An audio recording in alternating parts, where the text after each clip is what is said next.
3 exercise करनी है और आपका नी पेन बिल्कुल गायब हो जाए। नी एजिंग का मतलब है कि हमारा घुटना बूढ़े जैसा बिहेव करने लग गया है। मतलब मेरी एज तो उतनी नहीं है पर मेरा घुटना मेरे पापा मम्मी जैसा हो गया। सो इसके अंदर सबसे पहले कॉमन सिम्टम आएगा दर्द। दर्द सबसे पहले चालू होता है दोस्तों सीढ़ी चढ़ने और उतरने में, या आप नीचे बैठ के जब ऊपर उठते हो, वहीं से हमारी एजिंग शुरुआत होती है मैक्सिमम लोगों की। अब वो इसलिए होता है क्योंकि जब हम सीढ़ी चढ़ते हैं उतरते हैं तो मेरा जो पटेला है वो टकरा के चल रहा है, टकरा के चल रहा है तो घिस रहा है। ये एजिंग की शुरुआत है कि मेरे नी के मैकेनिक्स खराब हो गए हैं, जिस वजह से मेरा पटेला जो उठ के चलने वाला था अब वो घिस के चल रहा है और मेरा पटेलो फीमोरल जॉइंट घिसने लग गया। फर्स्ट साइन आता है मैक्सिमम लोगों में, बहुत सारे यंग पेशेंट में आता है। सीढ़ी नहीं चढ़ी जा रही, उठ के बैठा नहीं जा रहा, परेशानी हो रही है, गेम नहीं खेला जा रहा। अब इस कंडीशन में जो सबसे इंपॉर्टेंट है कि आपको ये 3 एक्सरसाइज करनी है। आपको एक एक्सरसाइज करनी है अपने हिप फ्लेक्सर्स की, दूसरी एक्सरसाइज करनी है आपको वीएमओ स्ट्रेंथनिंग, और तीसरी एक्सरसाइज आप कर सकते हैं बैकवर्ड ट्रेडमिल पे चल सकते हैं, ताकि आपकी ओवरऑल जो नी के अराउंड मसल्स है वो सारी एक तरह से स्ट्रेंथन हो और नी में जो ब्लड सर्कुलेशन हो बड़ा अच्छा हो। ये 3 एक्सरसाइज करोगे, हो सकता है आपका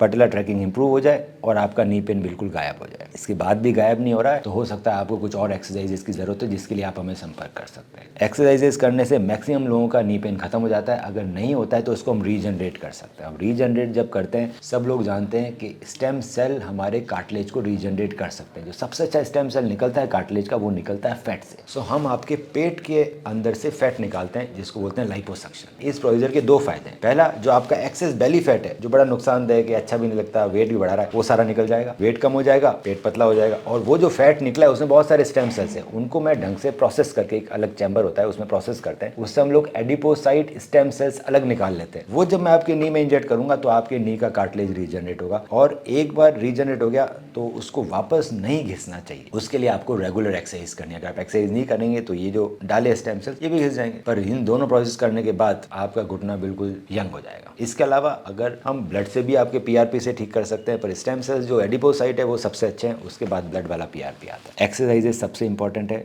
अगर आपको नी में कोई भी दिक्कत है तो आप हमें अपनी एमआरआई या एक्सरे भेज सकते हैं और हम बताएंगे सबसे अच्छा इलाज क्या रहेगा।